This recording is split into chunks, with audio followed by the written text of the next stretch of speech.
Hello girls, as you may have realized, it's 2011, and I wear a scarf now. Scarves are cool. I'm sorry that I missed a week, but thank you for the grace that you have given me, because I really did have no control over it. But now I feel a lot of pressure, because there are a lot of things that I'm supposed to do because I missed the week, and I have to do them all. So, New Year's resolutions. Most New Year's resolutions really are self-defeating, because the premise usually of a New Year's resolution is that we make some high and lofty goal that we're unlikely to complete otherwise.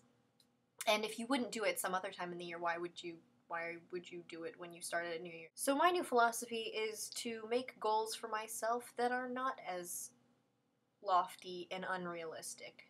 I'm not going to work out every day, but I am going to work out some days. I'm not going to go on a diet.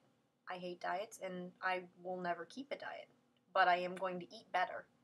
I'm going to eat things that I like, but I'm going to eat less of them. But I don't consider these resolutions. I consider them being wise. Everything that we do in life, because of the position that we have under Christ, is important to Him. And so if the things that I'm doing, like not taking care of my body, then I should take steps to change that. And I shouldn't do those things for myself, because if I do something for myself, I do what I want to do, and nothing will change. The other thing I'm supposed to do is read thirsty, and I don't want to. Who do you turn to when you're turning into a vampire?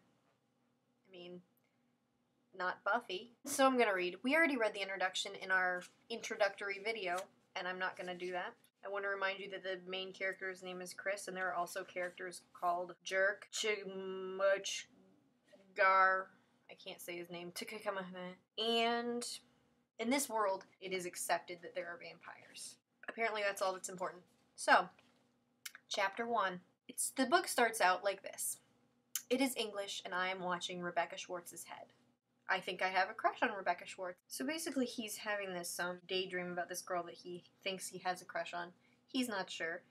And he talking about how it's not very original. It's like any personal ad. But then he says, sometimes you want to see a personal ad that says, single white male seeking single white female, non-smoker who enjoys flailing in pig poop, puking, and honking on bagpipes. Instead, he kisses her in the forest. For some reason, he feels awful for having thought about kissing her. Maybe he really doesn't have a crush on her.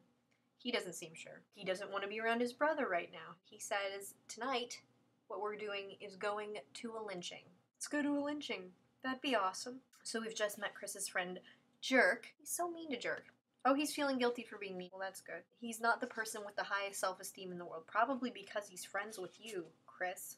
I think Chris actually wants to be emo. He's sitting in the back of the car. They're on their way to the lynching, and he says, I sit in the back seat and think, what if I were going to the lynching with real friends? I picture us dressed in black. We are talking about the meaning of oppression. My girlfriend is staring moodily out the window. I've just found the first sign that he's turning into a vampire. We go to McDonald's. I order a double hamburger, 6-piece nuggets, and medium fries. I have been very hungry lately. Dun, dun, dun. What do you do when you're turning into a vampire?